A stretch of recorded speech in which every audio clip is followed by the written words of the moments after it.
Les professeurs d'histoire de géographie, M. Alvenos et Mme Blanc, évidemment, qui...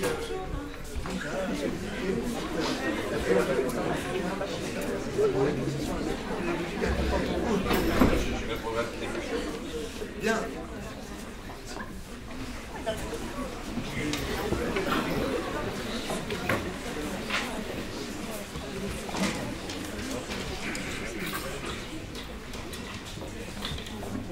Monsieur le Président, Monsieur le Recteur, Madame la maire du 12e arrondissement, Mesdames et Messieurs les professeurs, Mesdames et Messieurs, chers élèves, je suis très honoré et fier de vous accueillir au lycée, Monsieur le Président, au lycée Arago, que j'ai la chance de diriger depuis le mois de septembre avec mon adjoint, Monsieur Jérôme Ledilly.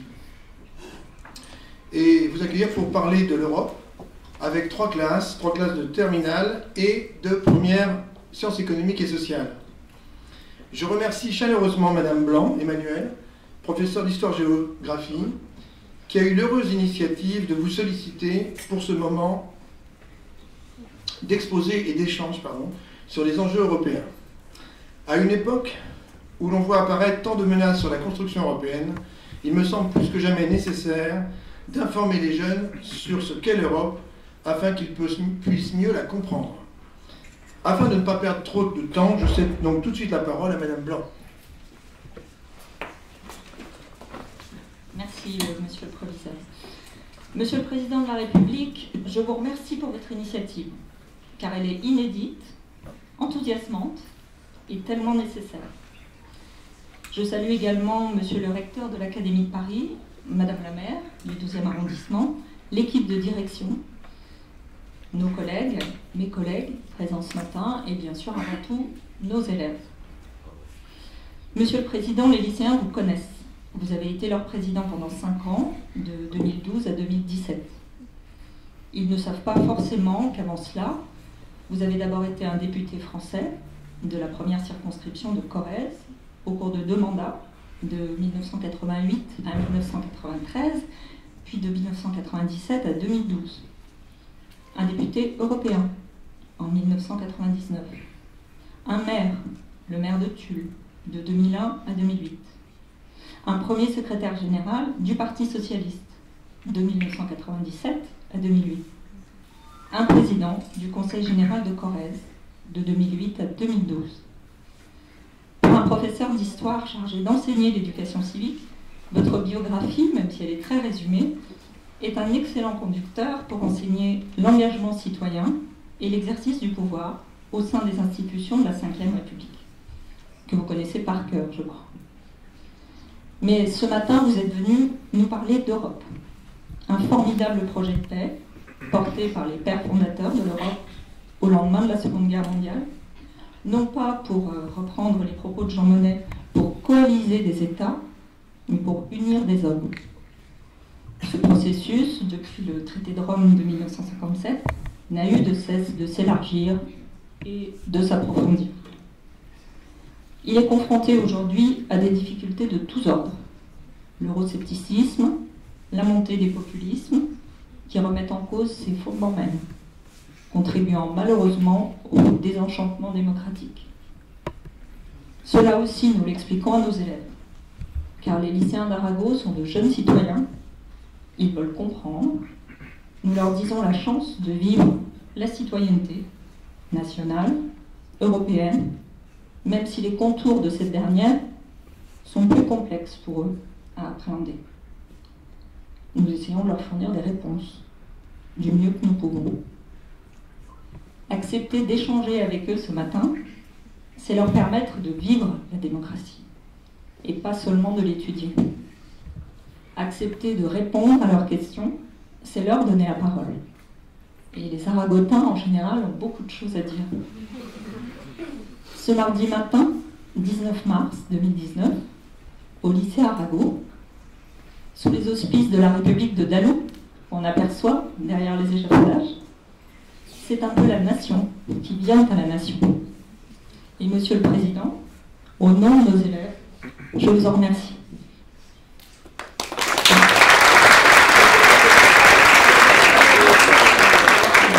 Alors je vous laisse les élèves qui ont préparé leurs questions.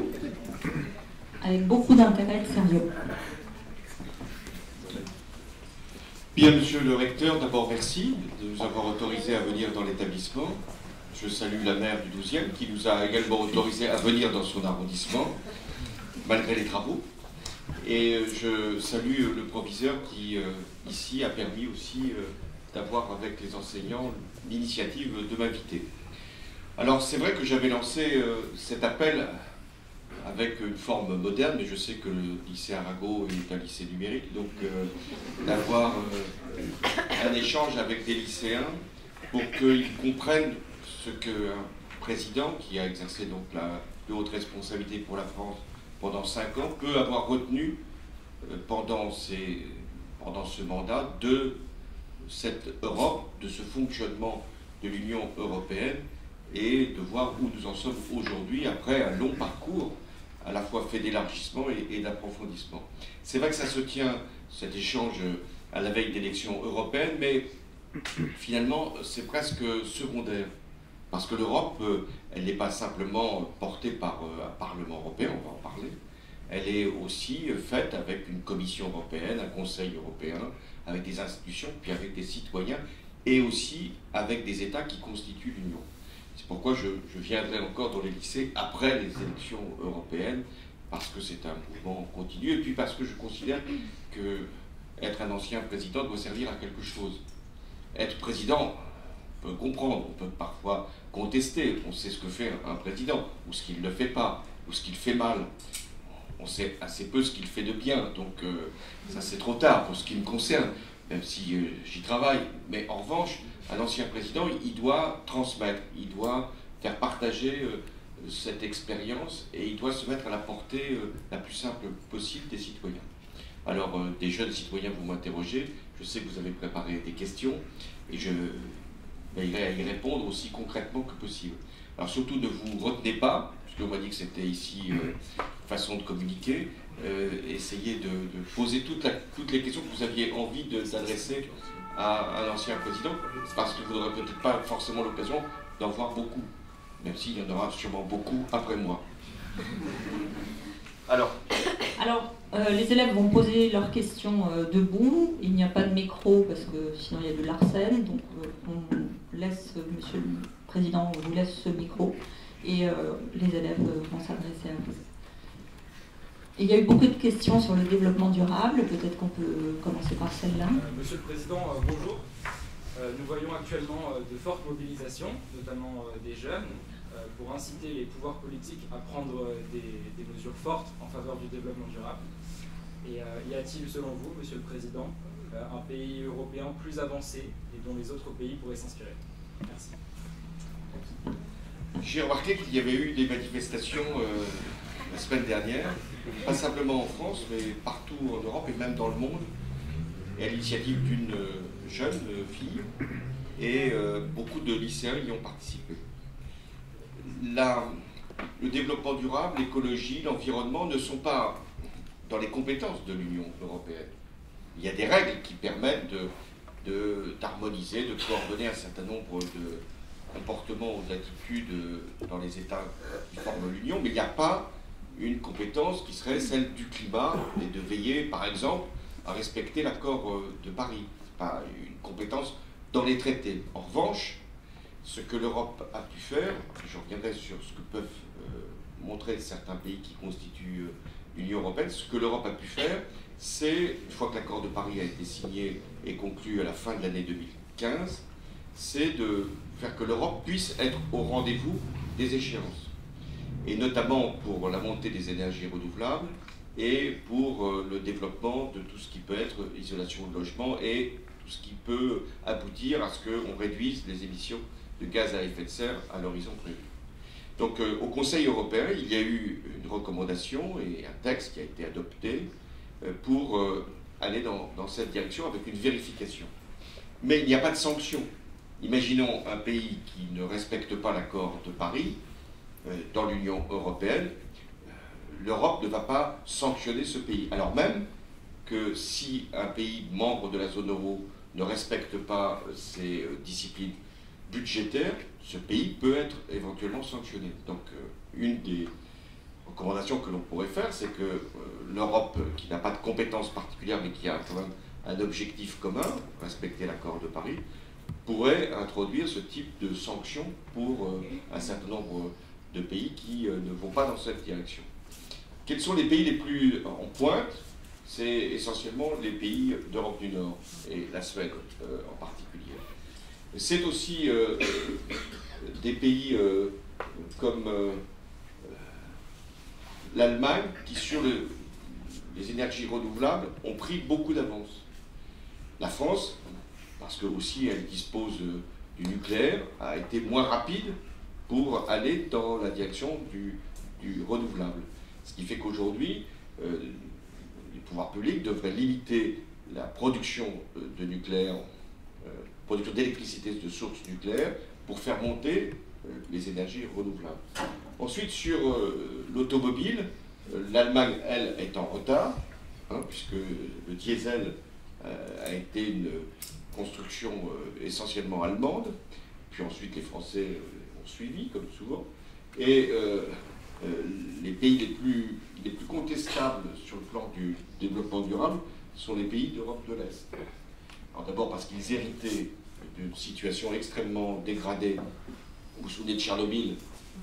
Tchernobyl, c'était en Ukraine, mais il y avait aussi des centrales nucléaires dans la partie est de l'Europe. Donc quand ces pays ont rejoint l'Union européenne, ils ont apporté leurs centrales nucléaires dégradées, et surtout la Pologne, la République tchèque, la Slovaquie, etc., ont des centrales au charbon. Or, ce sont les centrales au charbon qui polluent le plus. C'est pour ça que, quand j'étais président, j'avais demandé qu'on ferme les centrales au charbon à l'horizon 2022. Il y a encore 4 centrales au charbon en France. Il y en a beaucoup en Pologne, il y en a beaucoup en Allemagne. Alors, dans ta question, il y a l'idée, est-ce qu'on ne pourrait pas, finalement, prendre une décision au niveau européen, c'est de nous adapter au comportement le plus vertueux de chaque pays.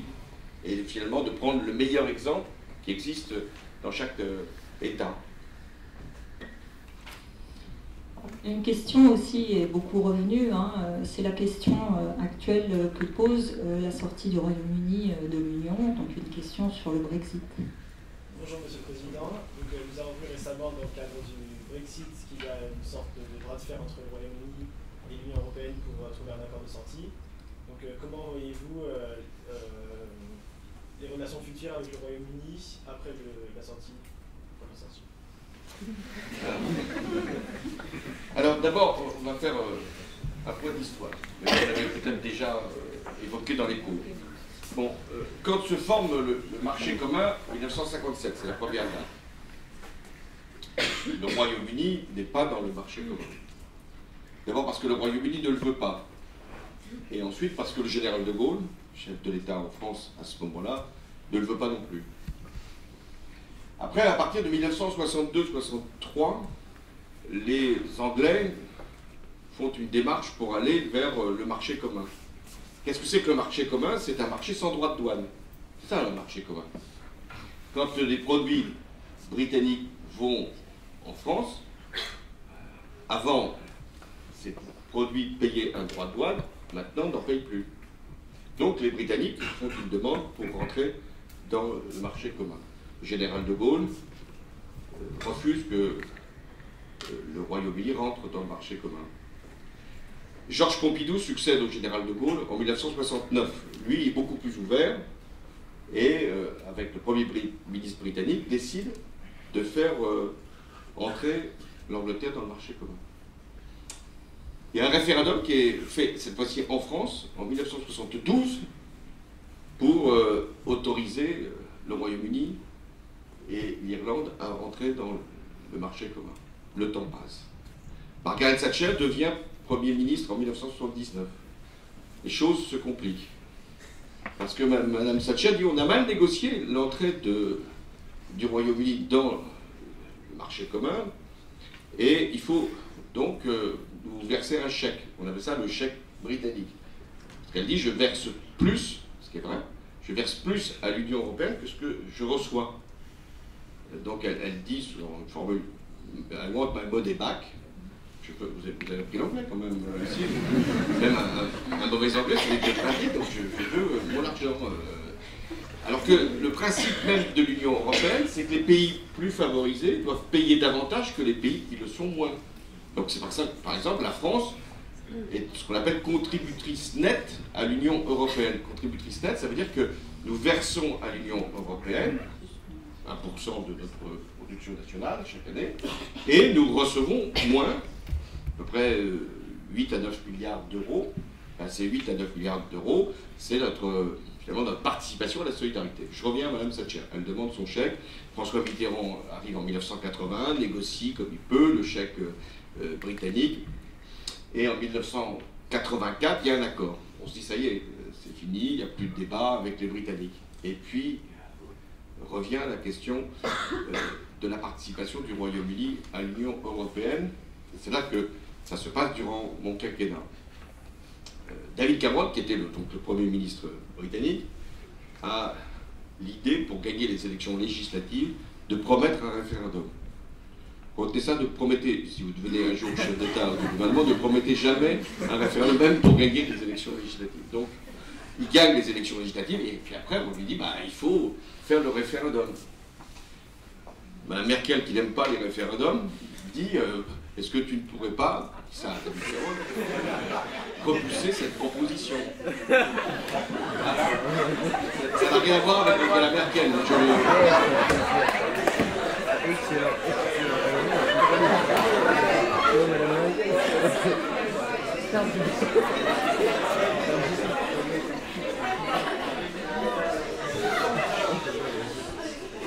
C'est ça l'Europe, hein, c'est parfois surprenant. Donc, alors, j'en étais Angela Merkel, donc, vous la voyez sur vos écrans, donc elle dit pourquoi vous ne reposez pas la question. Non, non, non, on va faire le référendum. Pour l'aider à gagner son référendum, on modifie un certain nombre de paramètres, mais il y en a un qu'on ne peut pas modifier et qui fait qu'il y a le problème, c'est le principe de la libre circulation des personnes et des marchandises. Pourquoi les Britanniques ne voulaient plus rester dans l'Union européenne? Non pas parce qu'ils ne voulaient plus commercer avec l'Union européenne, mais parce qu'ils ne voulaient plus accueillir, autant que par le passé, les Européens qui venaient de Pologne, de Roumanie, de Bulgarie. Puisque ces personnes, ces citoyens européens, pouvaient venir librement travailler au Royaume-Uni. Le débat donc s'est focalisé sur l'immigration, mais pas sur l'immigration des Pakistanais, des Indiens ou des Africains. Non, sur ce qu'ils pensaient être le sujet de leur immigration, c'est-à-dire des Polonais, des Bulgares, etc. Et le deuxième problème, c'est que si il n'y a plus la libre circulation des personnes, il ne peut plus y avoir la libre circulation des marchandises. Donc, pour que le Royaume-Uni sorte de l'Union européenne, il faut fixer les règles commerciales qui vont régir les relations entre le Royaume-Uni et le reste de l'Europe. Il y aura donc des droits de douane. La City, c'est-à-dire là où sont les banques les banques, la City ne pourra plus être la grande place financière de l'Union européenne. Beaucoup de conséquences sur le plan économique. Puis il y a un deuxième problème qui est celui, j'espère ne rien déclencher, c'est possible, qui est le problème de l'Irlande. Dans les années 70, il y a eu un conflit ici en Irlande du Nord, avec d'ailleurs du terrorisme, des soldats britanniques qui sont intervenus. Et puis il y a eu un accord. La République d'Irlande qui est ici, est un État indépendant depuis le début du XXe siècle. Et ici, l'Irlande du Nord est restée rattachée au Royaume-Uni. Et on a dit, entre les deux Irlandes, il n'y aura pas de frontière. Mais si le Royaume-Uni sort de l'Union européenne, il faut bien rétablir une frontière physique. Pourquoi? Parce que éviter la libre circulation des personnes jusqu'en Irlande du Nord, parce que si elles viennent là, elles seront au Royaume-Uni. Et deuxièmement, pour que des droits de douane puissent être imposés. Et c'est ça qui rend presque inextricable la situation. C'est pour ça que vous avez vu que le Parlement britannique refuse tous les accords, parce que ce que le Parlement britannique voudrait, c'est qu'il n'y ait pas de frontières, tout en étant sûr qu'il n'y aura pas de libre circulation. Donc c'est une équation, comme diraient les mathématiciens, impossible. Alors qu'est-ce que font les Britanniques? Ben, ils gagnent du temps. Le Britannique n'est jamais pressé, donc le Britannique sait qu'à un moment, cette question sera posée. Pour essayer d'avoir un report du Brexit, pour voir après ce que nous pourrons faire. Voilà la réponse à ta question. Parmi les questions qui reviennent aussi beaucoup chez nos élèves, il y a une question sur les migrations. Emma, je crois que vous... Bonjour Monsieur le Président, je m'appelle Emma Alder, je suis en terminale ES et je souhaite vous poser une question sur l'immigration. En effet, malgré l'espace Schengen, les pays de l'Union européenne semblent avoir des positions différentes sur la question de l'immigration. Comment peut-on avoir une position commune au sein de l'Union? Alors, est-ce que vous savez tous ce qu'est l'espace Schengen? Je pose la question à personne, donc pour ne pas la troubler. Donc l'espace Schengen, c'est le fait qu'il y ait une frontière extérieure à l'Union européenne, puisqu'il n'y a plus de frontière à l'intérieur. Donc dans l'espace Schengen, quelqu'un qui arrive, un immigré qui arrive en Grèce ou en Italie, il rentre donc dans l'espace Schengen. La règle, c'est qu'une fois que vous êtes accueilli, si je puis dire, dans un pays de l'espace Schengen, vous devez vous déclarer. Vous devez avoir une procédure, soit parce que vous êtes demandeur d'asile, soit parce que vous êtes migrant et que vous voulez travailler. Pour les touristes, c'est exactement la même chose. Vous entrez dans un pays de l'espace Schengen, vous avez fait une formalité, vous êtes extérieur à l'Union européenne, vous avez fait une formalité, vous rentrez dans l'espace Schengen et après, vous ne fait plus aucune procédure. Ça veut dire ça ne veut pas dire qu'il n'y a pas de contrôle, mais on ne fait aucune procédure. Vous êtes titulaire d'un titre qui vaut dans l'espace Schengen. Alors, l'espace Schengen suppose, pour être un espace qui soit à la fois protégé et en même temps avec une égalité de droits et de devoirs, suppose que chaque pays frontière, celui qui assure le respect de l'espace Schengen, assume aussi ses responsabilités. On a ajouté à l'espace, enfin, à ce qu'on appelle l'espace Schengen, on a ajouté un accord qui s'appelle l'accord de Dublin, qui dit la chose suivante, ce que je viens de rappeler, c'est que toute personne qui arrive, demandeur d'asile, sur l'espace européen, le premier pays d'accueil doit faire la procédure. Jusque-là, cet accord ne posait pas de problème tant qu'il n'y avait pas eu de flux massif de réfugiés. En 2015-2016, quand les réfugiés arrivent en masse ici en Grèce de Turquie, ou arrivent en Italie ou à Malte de Libye, à ce moment-là, les pays qui devaient faire respecter l'espace Schengen, appliquer donc l'accord de Dublin, sont débordés et donc les réfugiés traversent sans avoir respecté quelques procédures que ce soit, traversent et passent par les Balkans, qui ne sont pas dans l'espace Schengen, et font des colonnes de réfugiés, arrivent en Autriche, les Autrichiens en accueillent un bon nombre, puis en Allemagne, et c'est là que Mme Merkel accepte d'ouvrir les portes de l'Allemagne et de faire les procédures qui, normalement, auraient dû être assumées ici en Grèce. Donc, si on veut que l'espace Schengen puisse fonctionner, il faut respecter les procédures, y compris en cas d'urgence. Quel est le problème à l'intérieur de l'Union européenne? C'est qu'une fois qu'une personne demandeur d'asile a fait sa démarche, ensuite, cette personne peut s'établir sur tout l'espace Schengen. Les pays qui sont ici, les anciens pays de l'Est, qui sont toujours à l'Est d'ailleurs, donc on dit, nous, on veut bien les laisser passer, mais on ne veut pas qu'ils puissent s'établir, même comme demandeurs d'asile, dans nos pays. Il n'y a rien dans le traité, il n'y a rien dans l'espace Schengen qui oblige un pays à accueillir lui-même des demandeurs d'asile. Le demandeur d'asile peut aller là où il veut, et des pays peuvent, ils n'en veulent pas.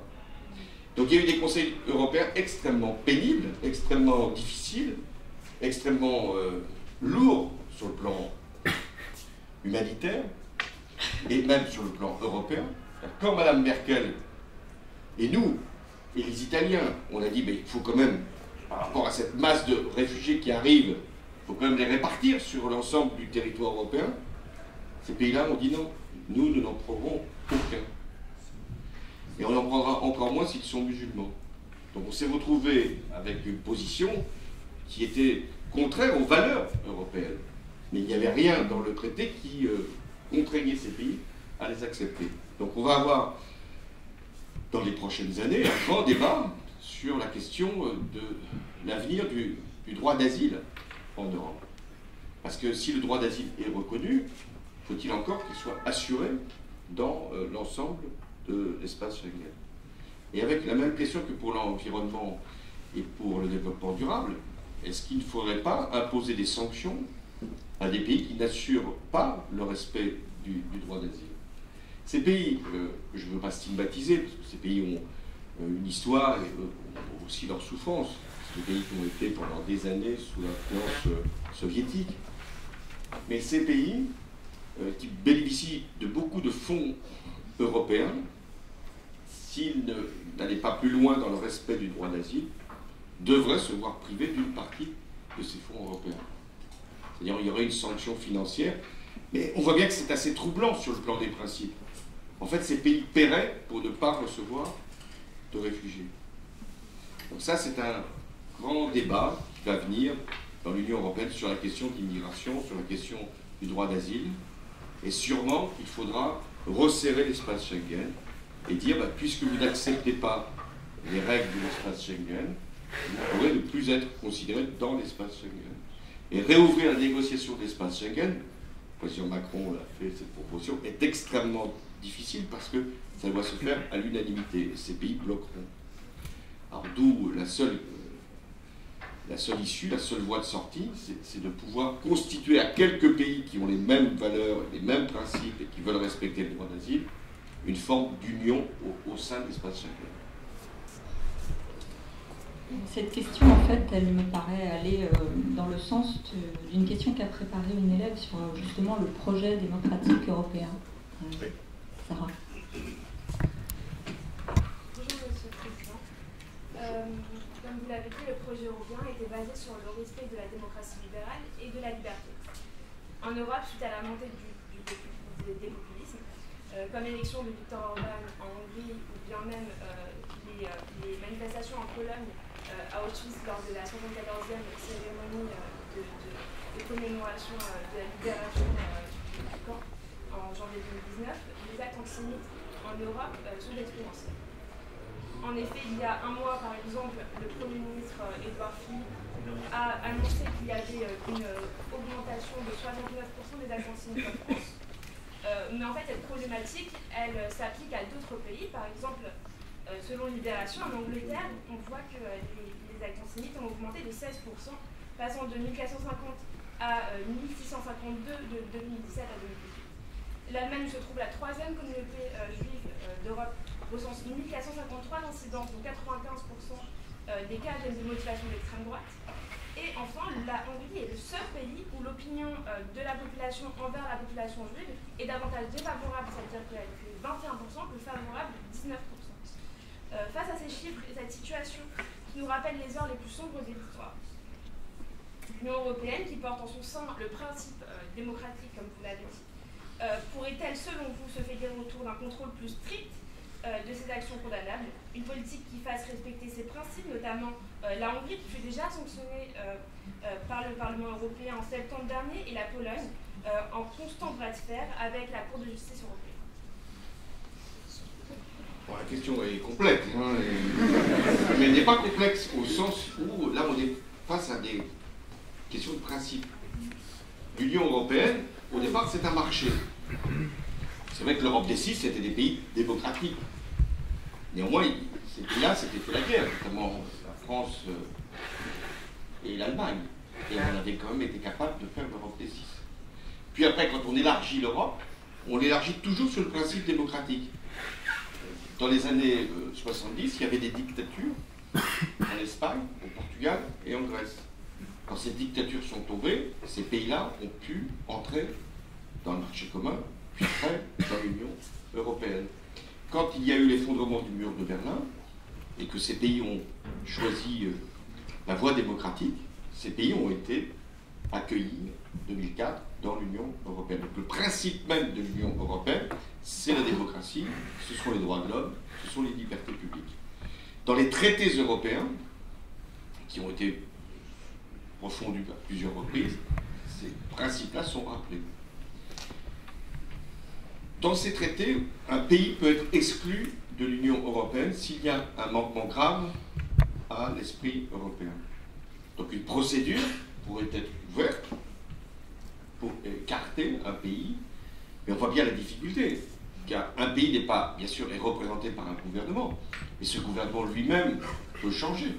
Donc exclure un pays de l'Union européenne voudrait dire en réalité l'écarter pour quelques années, puisqu'ensuite on peut espérer qu'un autre gouvernement viendra. Donc pour l'instant, aucune procédure de mise à l'écart, d'exclusion n'a été engagée. En revanche, sur la Pologne, à cause des manquements au principe de l'indépendance de la justice, la Hongrie, à cause des politiques menées par M. Orbán, il y a eu des procédures qui ont été initiées. Le Parlement européen, d'ailleurs, puisque c'était la veille de ce scrutin, le Parlement européen a pris des recommandations et a donné des indications sur ce que devrait être le comportement de l'Union européenne par rapport à ces pays. Donc la première réponse pourrait être une sanction financière, c'est-à-dire de suspension des fonds structurels à l'égard de ces pays. Ce serait déjà mieux que rien, même si c'est toujours un problème de se dire qu'on paye pour exonérer ces pays de la responsabilité de tenir ce type de propos pour leur chef d'État ou leur chef de gouvernement. On laisse finalement une amende plutôt que d'amender les comportements. C'est un vrai sujet celui qu'il pose, parce que on sait que maintenant il y a une montée des extrêmes droites, et pas simplement à l'Est, puisqu'il y a aussi un parti d'extrême droite qui est en Italie, venu démocratiquement, avec une coalition avec un autre parti qui n'était pas un parti d'extrême droite. En Finlande, il y a aujourd'hui un parti d'extrême droite qui est au gouvernement. En Estonie, oui, Estonie, il y a eu des élections, et le Parti libéral qui a gagné les élections, mais qui n'a pas suffisamment de députés pour avoir une majorité, négocie en ce moment avec un parti d'extrême droite. Donc on voit que cette Europe à 27 va avoir, c'est le choix des peuples, il ne nous rassure pas, mais c'est le choix des peuples, va avoir des gouvernements dirigés par l'extrême droite ou inspirés par l'extrême droite. Alors c'est là qu'il faudra prendre des décisions, mais sauf que ces décisions sont souvent prises à l'unanimité. Donc un pays peut bloquer, y compris une procédure engagée contre lui. C'est pour ça que la proposition qui maintenant commence à se faire jour, c'est dire, puisqu'il y a des gouvernements d'extrême droite dans un certain nombre de pays, qui ne vont pas sortir de l'Union européenne, qui ne veulent pas sortir de l'Union européenne. Parce que si Orbán disait, well, écoutez, moi je ne suis pas du tout sur vos valeurs, je sors de l'Union européenne, d'une certaine façon, il prendrait la décision que certains espéreraient. Mais ces pays ne veulent pas sortir de l'Union européenne. Pourquoi ils ne veulent pas en sortir? Parce qu'ils en tirent avantage. La libre circulation des personnes, les produits sans droit de douane, les travailleurs détachés, qui viennent ici faire un certain nombre de chantiers. Donc ils ont tout intérêt à rester dans l'Union européenne. Donc le risque pour l'Europe, c'est d'être bloqué par ces gouvernements-là. Pour écarter ce risque, il faut que l'Europe laisse le marché à 27 se pérenniser, continue d'avoir les principes de libre circulation, mais que certains pays puissent aller plus loin s'ils en décident eux-mêmes.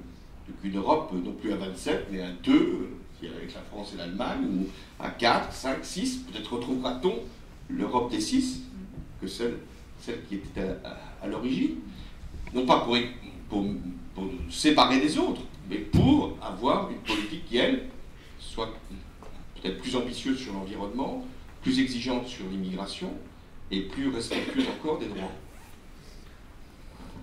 Alors cette question qui rejoint un petit peu ce qu'on aborde en classe sur l'Europe à géométrie variable, elle a été posée aussi sur le volet diplomatique, parce que cette question aussi de mettre d'accord 25 États, etc. Donc je vais laisser la parole à Frédéric.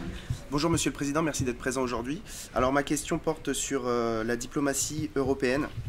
Donc c'est, pensez-vous que la France devrait laisser le siège permanent qu'elle possède au Conseil de sécurité de l'ONU, ainsi que donc son droit de veto au profit d'un siège européen, donc abandonnant une nouvelle souveraineté, cette fois qui est diplomatique, à l'Union européenne? Le gouvernement reste flou, l'exécutif reste flou sur cette décision. Madame Merkel a déjà émis son avis. Je cite: je pense qu'il s'agit d'un très bon concept pour l'avenir afin de réunir les voix européennes.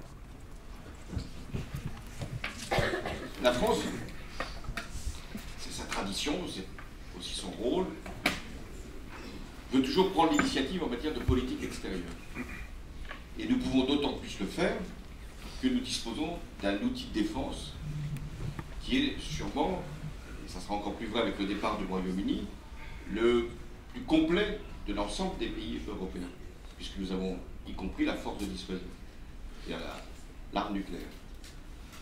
Or, il n'y a pas de politique extérieure s'il n'y a pas une politique de défense. C'est pour ça que, au fur et à mesure du temps, il a été créé un poste au sein des institutions européennes de haut représentant pour la politique extérieure et de sécurité commune.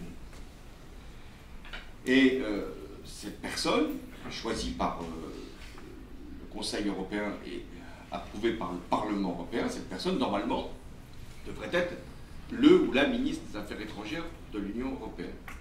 Sauf que dans l'Union européenne, la question de la politique extérieure est une question controversée. Il y a des pays qui regardent beaucoup du côté des États-Unis, et qui, au sein de l'OTAN, notamment, ne veulent pas de politique européenne de défense. Ces pays sont souvent les mêmes que ceux qu'on a cités. Ce sont les pays de l'Est qui considèrent que les États-Unis leur assurent une sécurité et une protection. Et que l'Union européenne n'est pas, si je puis dire, armée pour leur donner les mêmes garanties, y compris au sein de l'OTAN. Et des pays qui regardent plutôt vers la Russie. La Hongrie regarde plutôt vers la Russie. Il y a des pays qui n'ont pas véritablement d'outils de défense. L'Allemagne, pour des raisons que chacun peut comprendre. L'histoire fait que, après la Seconde Guerre mondiale, on a plutôt convaincu les Allemands de ne pas avoir de politique de défense agressive. Et c'est pour ça que l'Allemagne a l'effort budgétaire le plus faible de l'Union européenne.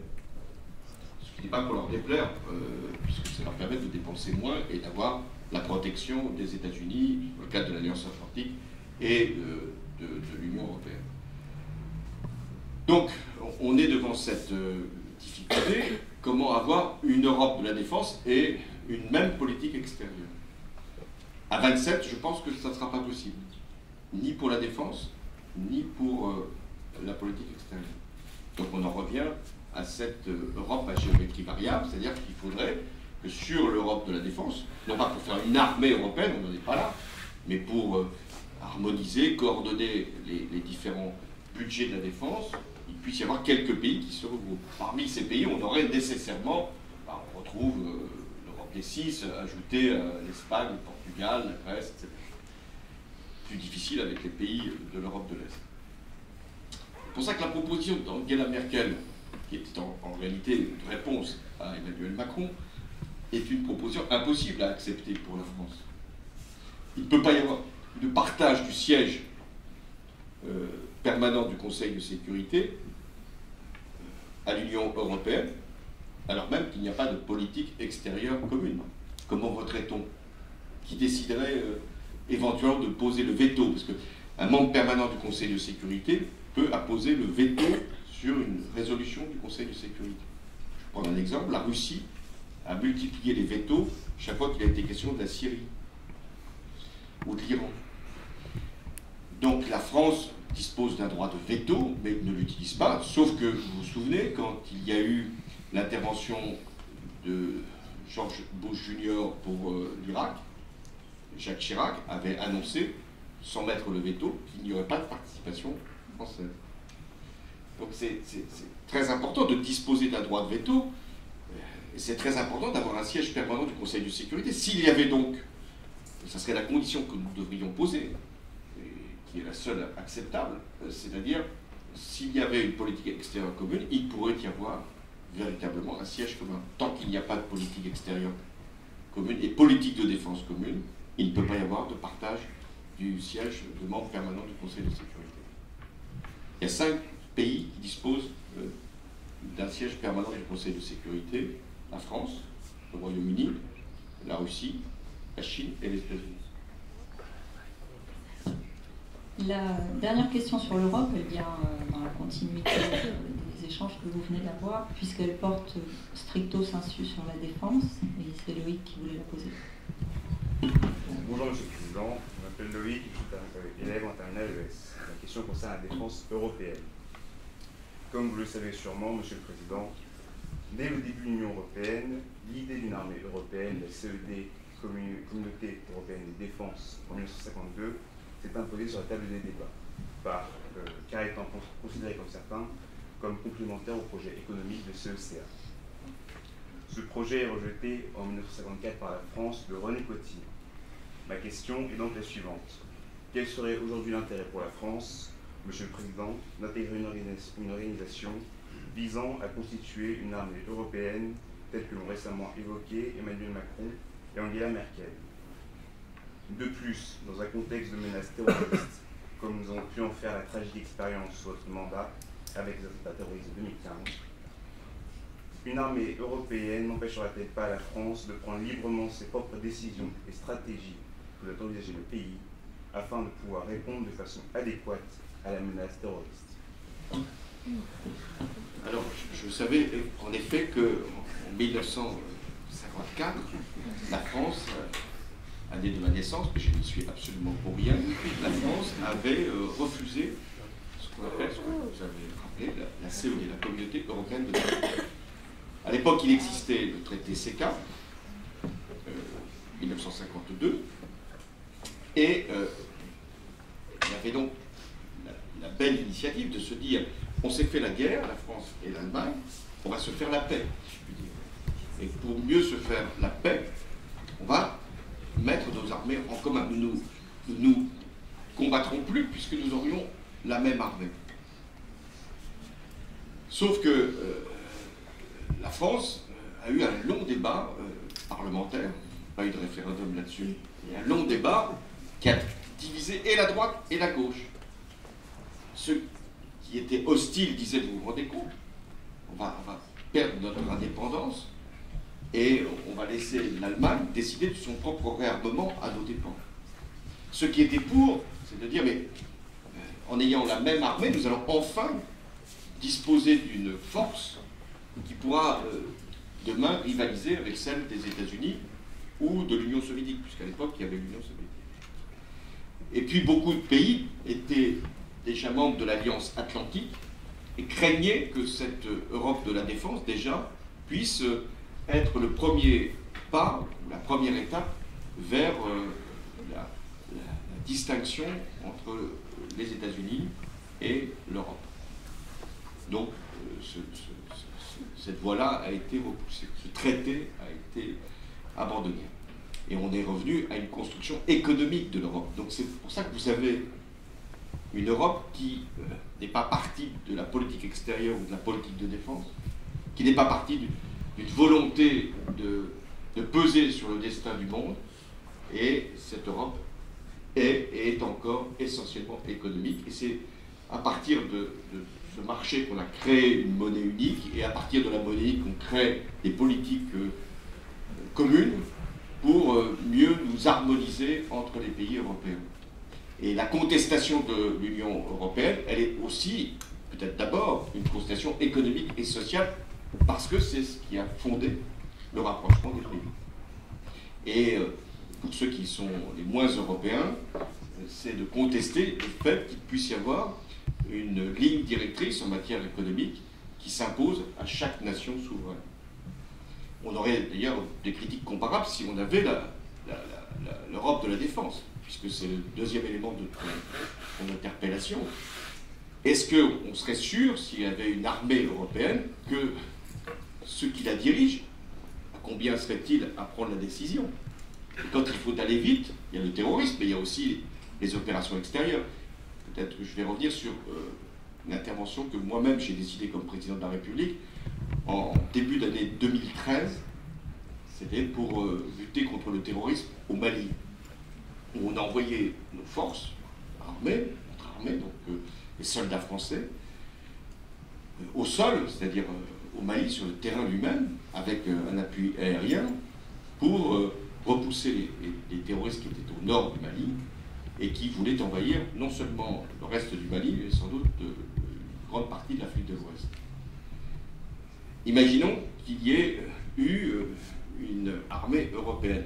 Combien de pays l'auraient constituée? Peut-être 5, 6, peut-être davantage.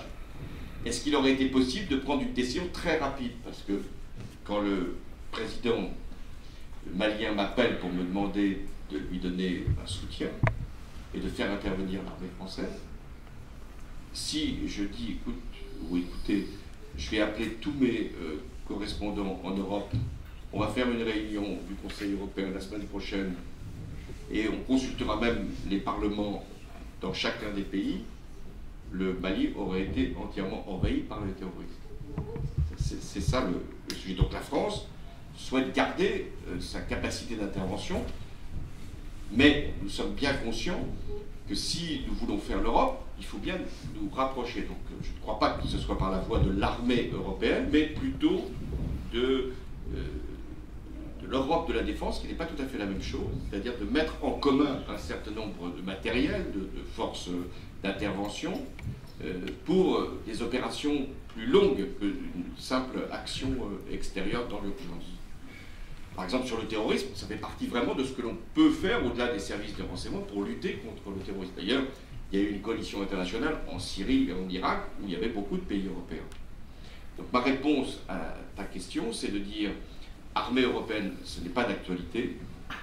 Europe de la défense, oui, mais à quelques pays, ceux qui le voudront, et avec un lien sans doute plus distant à l'égard des États-Unis d'Amérique pour garder notre propre autonomie.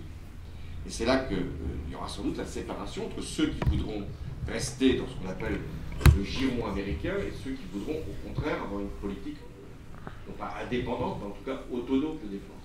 Et il y a un problème qui vient de surgir. Ce problème s'appelle Donald Trump, mais parce que Donald Trump, lui, il dit mais moi je ne suis plus là pour garantir forcément automatiquement la protection du territoire européen par des soldats américains. Dans le traité de l'Atlantique Nord, dans l'Alliance Atlantique, l'OTAN, le principe d'une solidarité est posé, c'est-à-dire que chaque pays de l'OTAN qui est attaqué, on ne dira pas par qui pour ne pas créer des problèmes diplomatiques, mais chaque pays de l'OTAN qui est attaqué obtient immédiatement la solidarité des autres. Prenons l'Estonie. Si l'Estonie est attaquée, c'est pas par la Finlande, mais enfin, imaginons, l'Estonie est attaquée, dans le traité de l'Atlantique Nord, tous les pays membres de l'Alliance Atlantique doivent porter secours à l'Estonie. Donc on voit bien que l'Europe de la défense viendrait contredire ce principe d'automaticité, et en plus, Donald Trump, lui, ne souhaite plus qu'il y ait cette automaticité, même s'il n'a jamais été aussi loin dans la clarification de sa pensée, mais c'est ça qu'il a à l'esprit. Il ne veut plus être le gendarme du monde et il ne veut plus être le protecteur de l'Europe. Ou plutôt, il dit, si vous voulez que je vous protège, il faut payer. Vous avez un budget faible pour la défense en Europe. Moi, je dépense beaucoup d'argent. Moi, c'est pas moi, c'est Donald Trump. Je paye beaucoup pour ma défense. Je veux donc avoir ma part du fardeau payé par les Européens. Et de ce point de vue, il est bien celui qui le dit le plus fort, mais sans doute que son successeur, j'espère qu'il y aura un successeur, mais son successeur peut-être dira les choses avec moins de brutalité, mais avec la même intention. Les États-Unis ne veulent plus être les protecteurs avec tout ce que ça peut comporter de l'Union européenne. Et ça nous met devant nos responsabilités. Si nous voulons nous protéger, il nous faut avoir un effort de défense. Peut-être que maintenant, des questions plus générales pourraient aussi être posées. Les élèves en avaient beaucoup. L'une d'entre elles voulait poser une question sur les lobbies, le poids des lobbies. Bonjour Monsieur le Président, je m'appelle Maëlle et je suis en première ES. Ma question concerne les lobbies. Les lobbies peuvent avoir une influence sur la rédaction de projets ou de propositions de loi. Il y a eu un exemple récent sur le glyphosate. Est-ce qu'il est possible ou souhaitable de prémunir les élus du poids et de l'influence des lobbies en France et à Bruxelles? Avez-vous été approché par des lobbies? Et aujourd'hui, en y repensant, avez-vous l'impression d'avoir été influencé par eux? Merci. C'est une question personnelle. Qu'est-ce que c'est qu'un lobby? En français, c'est un groupe de pression. Des groupes de pression, il y en a énormément. Toute corporation est un groupe de pression. Toute catégorie peut s'organiser comme telle. Et la démocratie, c'est fait de groupes de pression. En revanche, lorsqu'on va plus loin, un lobby, c'est le groupe de pression qui met des moyens intellectuels, parfois financiers, pour faire avancer ses intérêts, et notamment pour modifier une règle européenne ou pour corriger un projet de loi, voire même une décision gouvernementale. Donc, j'ai dû être approché par des lobbies dans ma vie. Après, la question est double. C'est quand un élu est approché par un lobby, il doit en faire la déclaration. Donc, au Parlement, maintenant, il y a une règle qui a été posée pour qu'il y ait une déclaration disant que c'est tout à fait légitime que je vous reçoive, mais je ferai savoir que je vous ai reçu pour que, par exemple pour le glyphosate, vous compreniez bien ce qu'a été ma position d'élu. Et j'ai été influencé ou pas, en tout cas, j'aurais déclaré que je vous ai reçu. C'est vrai pour un parlementaire, c'est vrai aussi au sommet de l'exécutif, et on va même plus loin, puisqu'on a créé, sous mon quinquennat, une haute autorité de la transparence pour vérifier s'il n'y a pas des déclarations d'intérêt qui seraient finalement un soupçon sur la neutralité ou l'impartialité de l'élu. Ensuite, ces groupes de pression agissent aussi à l'échelle européenne, pas simplement à l'échelle nationale. Et on voit bien sur les questions sanitaires, sur les questions écologiques, ou sur les questions même d'intérêt économique. Les grandes entreprises qui veulent fusionner, d'une certaine façon, elles font pression. Et là aussi, au niveau européen, même si c'était très lent, notamment au niveau du Parlement européen, il y a des déclarations qui doivent être faites dès lors qu'il y a une approche par les lobbies. Les lobbies ont toujours existé dans la vie parlementaire. J'imagine que pour le Brexit, en ce moment, il peut y avoir beaucoup de lobbies qui interviennent sur la Chambre des communes. Donc il faut chaque Parlement doit avoir des règles pour se protéger de ce type d'influence. Et surtout, il faut les connaître. C'est pas, par exemple, pour l'exemple du glyphosate, c'est assez légitime que, au niveau gouvernemental, au niveau d'un parlementaire, les agriculteurs soient reçus, ils expliquent les syndicats agricoles expliquent leur crainte que le glyphosate soit supprimé après l'échéance, et puis les associations de consommateurs doivent être reçues, et puis les associations pour la protection de l'environnement doivent également être reçues. Donc ça fait partie de la vie parlementaire. Et la force d'un démocrate, au sens d'un élu qui veut respecter la démocratie, c'est d'assurer la transparence et de ne pas céder au lobby. Et de chercher ce qu'on appelle l'intérêt général. Les lobbies, c'est des intérêts particuliers. Une autre question aussi plus générale est revenue pour beaucoup de nos élèves. C'est la question liée aux attentats de 2015, à l'IA, je crois. Vous voulez la poser? Bonjour, monsieur le Président. Je m'appelle Alia, je suis en première ES. J'ai une question à vous poser en relation avec les attentats survenus en 2015 au cours de votre mandat. Nous avons tous été touchés de près ou de loin par ces événements. En tant que chef des opérations, monsieur le Président, comment avez-vous su gérer ces actes de violence contre notre pays, tout en maintenant l'unité nationale et 4 ans après, que prouvez-vous? Merci. Alors vous avez touché de près, parce qu'à côté, il y a eu l'Hyper Cacher et l'intrusion du terroriste qui a tué immédiatement plusieurs personnes dans le magasin et les a retenus pour les autres en otage. Le terrorisme, quand j'ai été élu président de la République, il était déjà là.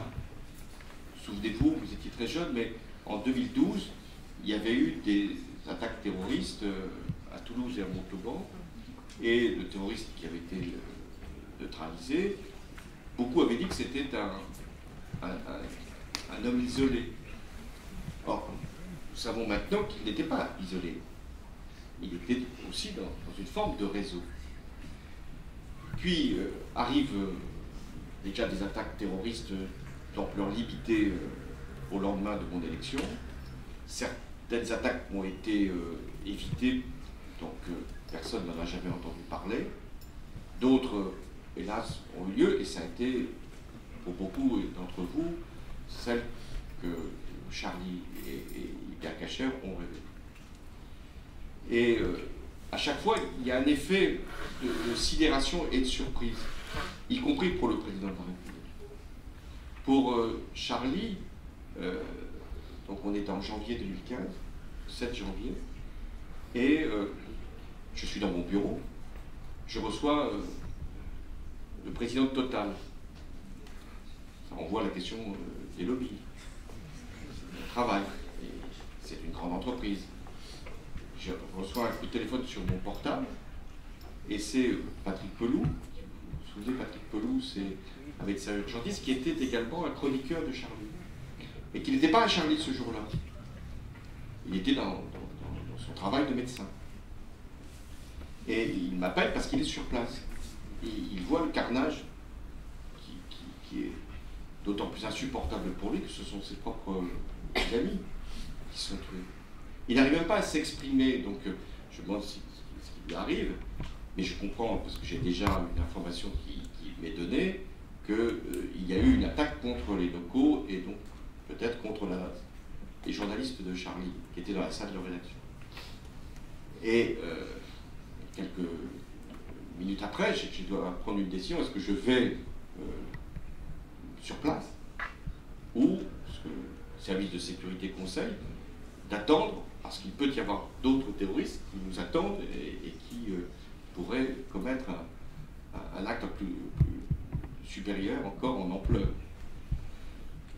Non, je décide finalement d'aller sur place et j'arrive donc dans le 11e arrondissement, et c'est là aussi que j'apprends qu'il y a eu un policier qui a été lâchement assassiné.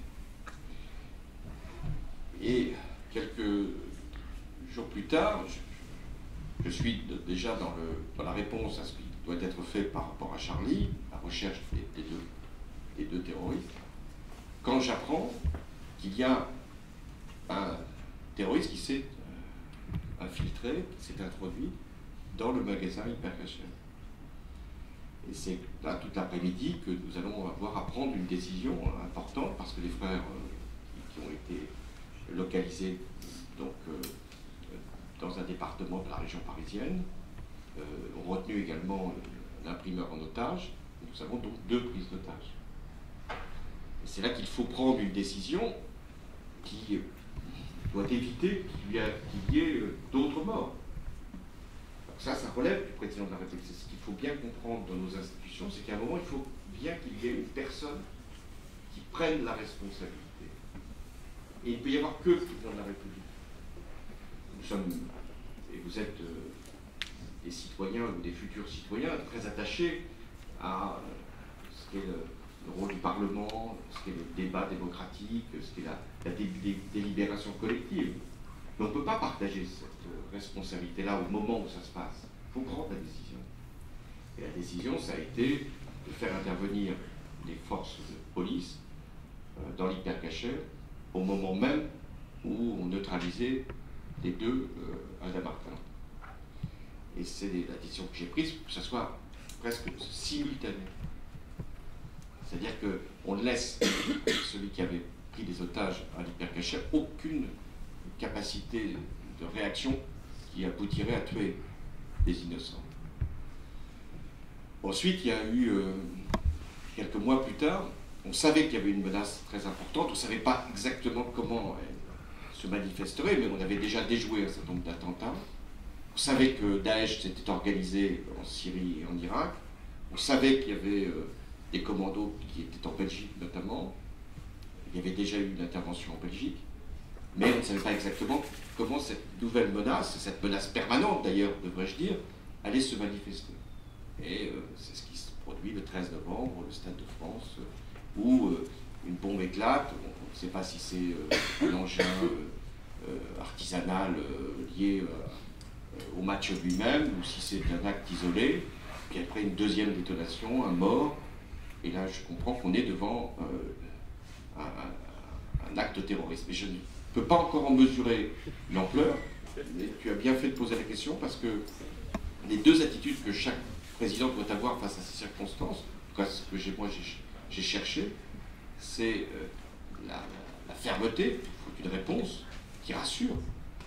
Et il faut de l'unité, parce que ce que veulent les terroristes, c'est nous diviser, c'est nous fractionner, c'est nous séparer. Ce qui vient de se produire, parce que s'est produit 2 actes terroristes là, dans ces derniers jours.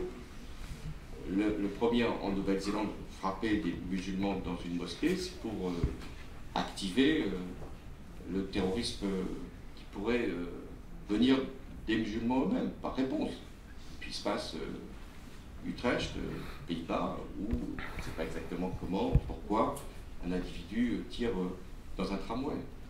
Donc ce que veulent les terroristes, c'est à chaque fois aviver les conflits, ouvrir les plaies et provoquer l'antagonisme entre les individus, selon les religions, selon les convictions. Donc il faut absolument assurer l'unité nationale et faire en sorte que personne ne se sente stigmatisé ou écarté parce qu'il y aurait eu un acte terroriste qui pourrait être rapproché de sa condition, de sa religion. Merci. Et peut-être une dernière question. Alors c'est vrai que les lycéens d'Arago, d'ailleurs vous venez de le dire avec les attentats, sont dans une partie de Paris où très souvent ils sont au cœur des événements. Ça a été le cas avec les manifestations qui émaillent le samedi depuis 18 semaines déjà. Ils ont eu des samedis matins fermés parce que les établissements du secteur effectivement devaient garder porte close pendant ces épisodes, et donc forcément ils ont aussi une question là-dessus. C'est Maïmouna, je crois. Bonjour Monsieur le Président, je m'appelle Maïmouna, je suis en première ES. Je sais que, comme l'a dit Madame Blanc, ça fait déjà 18 samedis que les Gilets jaunes manifestent dans tout Paris pour des causes plus ou moins diverses. Donc de ce fait, j'aurais aimé savoir quel regard portez-vous sur ce mouvement, sur leurs revendications et qu'en pensez-vous. Merci. Pas une question européenne, ça, mais je vais y répondre quand même. C'était les questions générales. Bien sûr, non, mais c'est tout à fait légitime. Partons du début. Pourquoi les Français ou des individus revêtent un gilet jaune? Le gilet d'ailleurs que les pouvoirs publics leur avaient obligé à porter pour la sécurité routière. Parce que beaucoup de ces personnes considèrent insupportable de payer un prix des carburants déjà trop élevé compte tenu de ce qu'est le prix du pétrole, et qu'elles s'ajoutent les taxes, et notamment prévision d'augmentation de la fiscalité sur l'énergie et sur les carburants au 1er janvier de cette année. Donc la revendication, c'est celle-là au départ. Avec la question, est-ce que finalement c'est pas contraire au principe de l'écologie? Eux disent on n'est pas contre l'écologie, mais pourquoi ce serait nous? Parce que nous habitons loin de notre lieu de travail, parce qu'il n'y a pas de transport collectif. Pourquoi ce serait nous qui aurions à faire l'effort quand ceux qui habitent dans les grandes métropoles bénéficient de réseaux de transport tout à fait modernes, ce qui n'est pas tout à fait vrai, et pourquoi ceux qui prennent l'avion n'auraient pas de taxes à payer? Et pourquoi les grandes compagnies, les grandes sociétés pétrolières ne seraient pas elles-mêmes mises à contribution? Donc ce mouvement démarre sur cette base-là. Puis comme on n'y répond pas tout de suite, il se renforce, il s'enquiste et il ajoute d'autres revendications, notamment celles sur le pouvoir d'achat. Ce qui est néanmoins intéressant, c'est qu'il y a eu assez peu de gilets jaunes dans la région parisienne, alors même qu'il y a des problèmes de pouvoir d'achat, alors même qu'il y a des problèmes de transport, même si ce n'est pas des problèmes de transport individuels. Il y a eu assez peu de gilets jaunes dans les grandes métropoles. Pourquoi? Parce qu'ils ne vivaient pas la même revendication et la même situation. Et puis aussi parce que beaucoup de ceux qui avaient revêtu le gilet jaune avaient le sentiment d'être abandonnés et d'être loin justement des lieux de décision, Paris, et les grandes villes, etc. D'où leur décision d'aller manifester, et d'aller manifester à Paris, et quelquefois dans des grandes villes, Bordeaux, Toulouse. Mais à Paris, pas dans les lieux habituels des manifestations. Ils ne sont pas venus dans ces quartiers parce qu'ils n'étaient peut-être jamais venus dans la capitale. Parce qu'ils n'avaient peut-être jamais manifesté de leur vie. Donc ils sont allés dans les lieux qu'ils voient à la télévision. Qu'est-ce qu'on voit à la télévision? Les chants.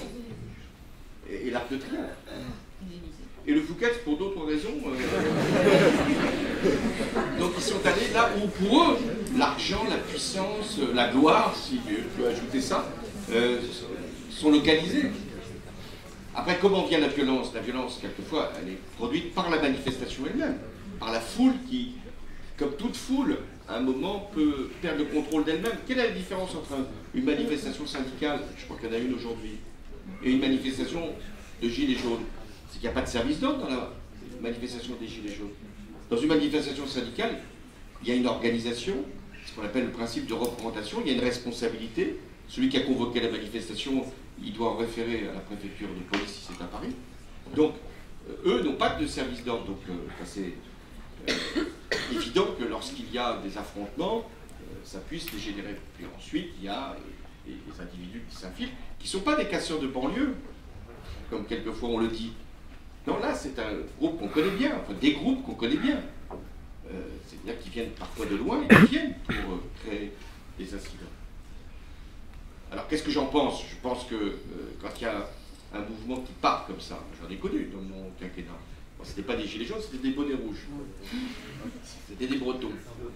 C'était et c'était à la suite d'une taxe aussi. Toujours la même histoire qui se répète. Et vous la prenez, cette histoire-là, dans vos livres. C'est toujours l'impôt qui génère une colère. Donc à ce moment-là, les Bretons protestaient contre une taxe qui avait été créée par mon prédécesseur et qui n'avait pas appliquée. Donc ça me revenait comme héritage.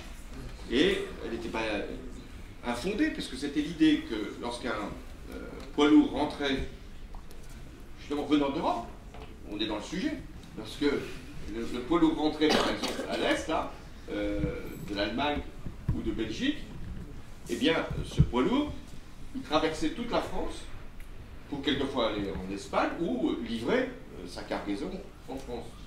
Donc on se dit, mais ces poids lourds créent de la pollution, créent des dégradations sur les routes, on va faire payer le poids lourd. En plus, c'est un poids lourd étranger, on préfère toujours faire payer les étrangers que les Français. Donc, sauf que ce n'était pas tout à fait vrai, parce que le prix de la marchandise, il comprenait la taxe. Donc la marchandise livrée, elle intégrait le coût supplémentaire provoqué par ce qu'on appelait l'écotaxe. Donc c'était le consommateur français qui le payait. Alors, pour l'Alsacien qui était en Allemagne, qui était à côté de l'Allemagne, pas de problème. Lui, la taxe, elle était très petite, puisqu'il y avait très peu de kilomètres qui avaient été franchis. Mais pour le Breton qui était en bout de chaîne, la taxe était beaucoup plus élevée. Donc le Breton a dit, c'est pas possible, c'est contraire au principe d'égalité, donc je mets un bonnet rouge, je viens manifester, et il y avait des portiques qui étaient installés, je brûle les portiques, etc. Qu'est-ce qu'il faut faire? C'est qu'il faut aller très vite, et quand on voit qu'il y a un sujet comme ça qui enflamme à tous égards les lieux publics, il faut absolument y répondre vite. Et quand on laisse du temps, il y a un mouvement qui se constitue, et après qu'il est difficile d'arrêter. Deuxièmement, il y a une leçon aussi qu'il faut retenir, c'est que, et ça c'est un grand principe en démocratie, il faut qu'il y ait toujours des représentants. Vous êtes dans une classe, vous élisez des délégués. Alors, une fois qu'on a élu les délégués, on les conteste immédiatement en disant ils ne nous défendent pas, il n'a pas dit tout ce qu'il fallait faire. Bon. Mais s'il n'y a pas de délégués, comment discuter? On peut bien sûr faire un référendum d'initiative citoyenne, là, dans l'amphithéâtre, est-ce que vous êtes pour, est-ce que vous êtes contre, mais la vie ne se résume pas à pour ou contre.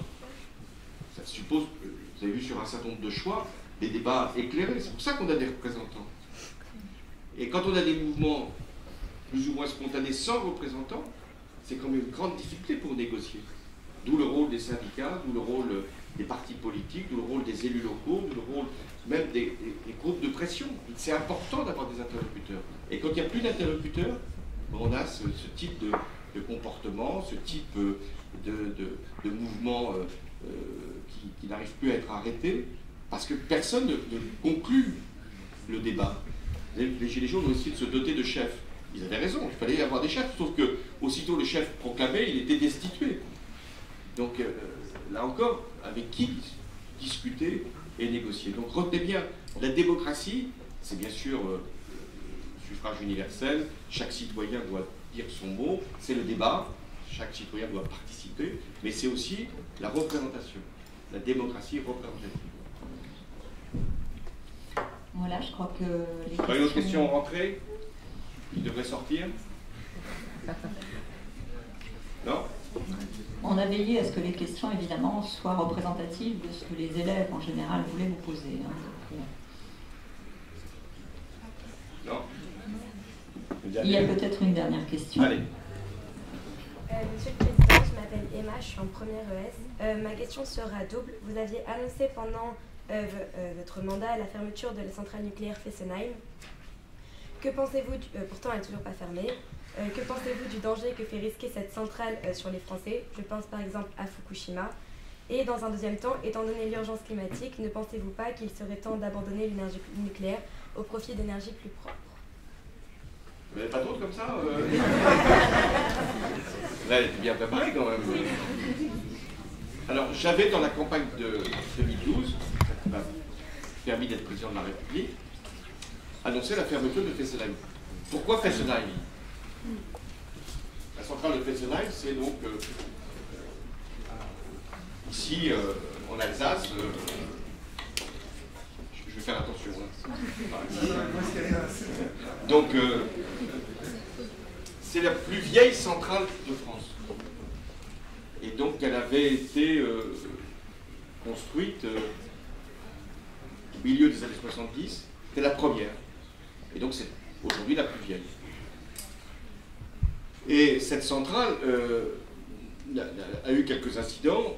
Et donc, j'avais jugé de commencer par elle, avec l'idée que nous aurions à fermer progressivement les centrales au bout de 40 ans de durée de vie, même si certaines peuvent être prolongées, de manière à ce qu'on assure comme l'approvisionnement énergétique de la France en électricité, mais que l'on ne prenne aucun risque par rapport à la sûreté nucléaire. Et pour fermer une centrale, il faut toute une somme de procédures et aussi l'indemnisation à l'égard d'EDF, ce que nous avons fait pendant les 5 ans. Et on avait dit qu'on fermerait la centrale de Fessenheim le jour où la nouvelle centrale nucléaire, parce que la France construit en ce moment une centrale nucléaire depuis des années, et qu'elle n'arrive jamais à achever, ce qui est quand même un problème.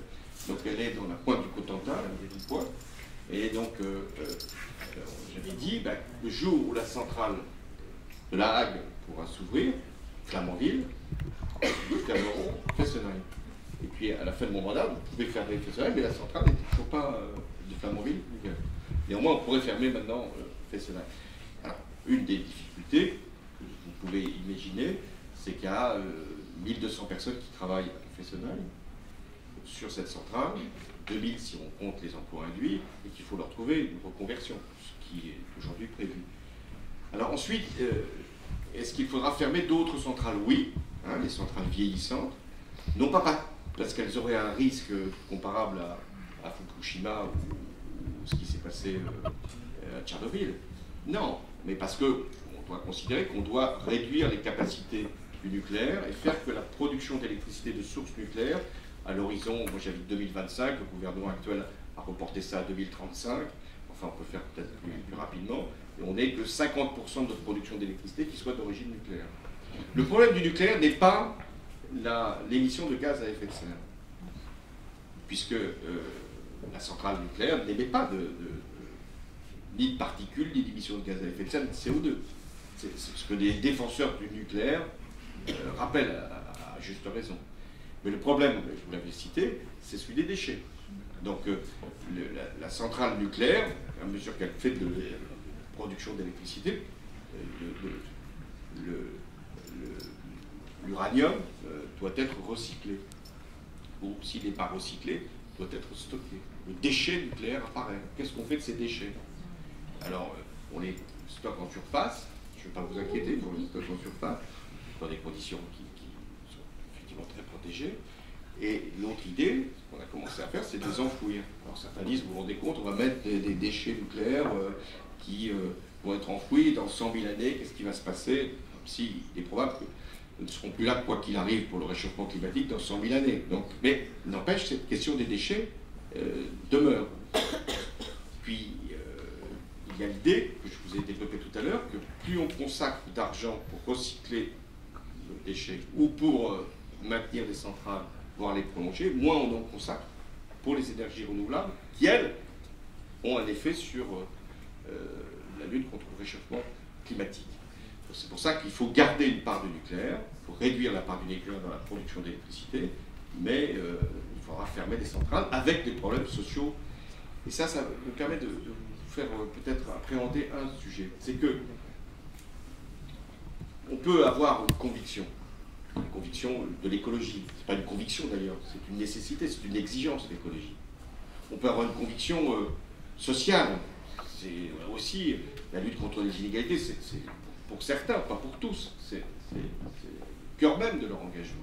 On peut avoir une conviction sur les droits de l'homme, sur le principe de lutte contre le racisme, contre l'antisémitisme. Mais il faut être capable de concilier parfois des exigences contradictoires. L'écologie avec le social. Quand on ne respecte pas la justice sociale pour faire avancer l'écologie, on a les gilets jaunes ou les bonnets rouges. Quand on ferme une centrale, on doit se préoccuper aussi du social au sens de l'emploi de ces personnes qui doivent forcément, dans la même région, au mieux, dans une autre région, retrouver une activité. Sur les droits de la personne humaine, on doit être capable de convaincre d'autres pays d'aller dans ce sens. On ne peut pas faire tout ce que l'on a comme intention. Il faut à un moment faire toujours des compromis. Et c'est ce que beaucoup de nos concitoyens, peut-être vous aussi, vous n'acceptez pas, le compromis. L'idée qu'on ne peut pas tout faire tout de suite, on ne peut pas aller jusqu'au bout de toutes nos intentions. Il faut, dans l'acte de gouverner, l'acte de présider, chercher l'équilibre. Et les populistes, ce qu'on appelle les populistes ou les extrémistes, eux, ils ne sont pas dans cette recherche d'équilibre ou de compromis. Et donc c'est beaucoup plus facile à entendre. Je suis contre le nucléaire pour fermer toutes les centrales. Bon, j'ai compris, moi, et lui ou elle, et pour fermer toutes les centrales. Ou je suis pour les garder toutes, pour ne pas polluer davantage. Donc c'est simple. Je suis pour envoyer tous les étrangers. C'est plus facile à entendre que de dire mais je suis pour que le droit d'asile soit respecté, je suis pour que les migrants qui ont vocation à travailler dans notre pays puissent être reçus dignement ou raccompagnés de manière humaine. Donc il faut chercher à chaque fois la voie de passage. Donc les démocrates rationnels ont beaucoup plus de difficultés que les populistes qui sont dans la simplification, qui sont dans le tout ou rien. Or, l'action politique, l'action gouvernementale, forcément pour un président de la République, l'action en responsabilité, c'est toujours de trouver le passage et l'équilibre. Je crois que c'est une belle conclusion pour la jeunesse qui justement est fougueuse et la quête d'absolu. Voilà, recherche. C'est le relatif quelquefois. Ouais. Permet de comprendre. De cheminer vers cette mesure, c'est vrai. Merci.